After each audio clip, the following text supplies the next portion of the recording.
কখনো কি এমন হয়েছে আপনি দোয়া করেছেন, বারবার করেছেন, কিন্তু উত্তর আসেনি?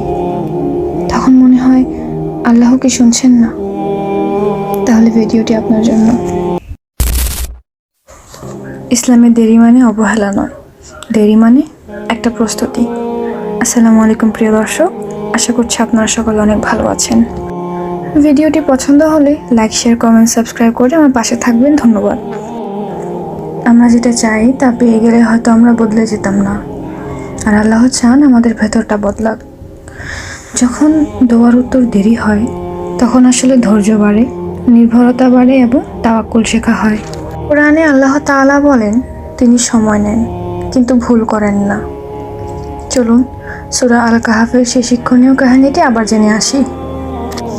মুসা আলাইহিস সালাম তার খাদেমকে নিয়ে দুই সাগরের মিলনস্থলের দিকে যাত্রা শুরু করেন, যেখানে তিনি একজন জ্ঞানীর সাথে মিলিত হবেন বলে আল্লাহ তাকে জানিয়েছিলেন।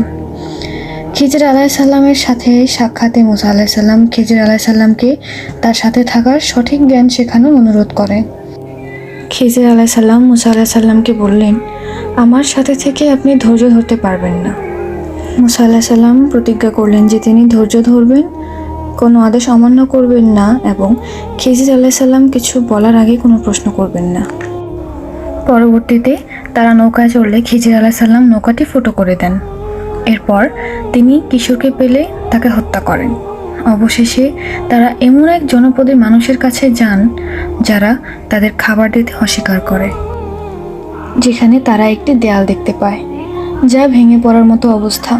খিজির আলাইহিস সালাম সেটি মেরামত করে দেন। মুসা আলাইহিস সালাম এই সময় বিষয়গুলো বুঝতে পারেননি। খিজির আলাইহিস সালাম তাকে ব্যাখ্যা করলেন, নৌকাটি ছিল গরিব মানুষের, যা তিনি ফুটো করেছিলেন যাতে রাজা তা ছিনিয়ে নিতে না পারে। কিশোরকে হত্যা করার কারণ ছিল সে কাফের ছিল এবং তার বাবা মা ছিল মুমিন। আল্লাহ চেয়েছিলেন তাদের উত্তম ও পবিত্র একটি সন্তান দিতে। আর দেয়ালটি ছিল দুই ইয়াতিম বালকের, যার নিচে ধন সম্পদ ছিল। আল্লাহ চেয়েছিলেন তারা বড় হলে তা উদ্ধার করতে পারবে। এ থেকে বোঝা যায় আল্লাহর কাজের মধ্যে রহমত ও বিচক্ষণতা রয়েছে।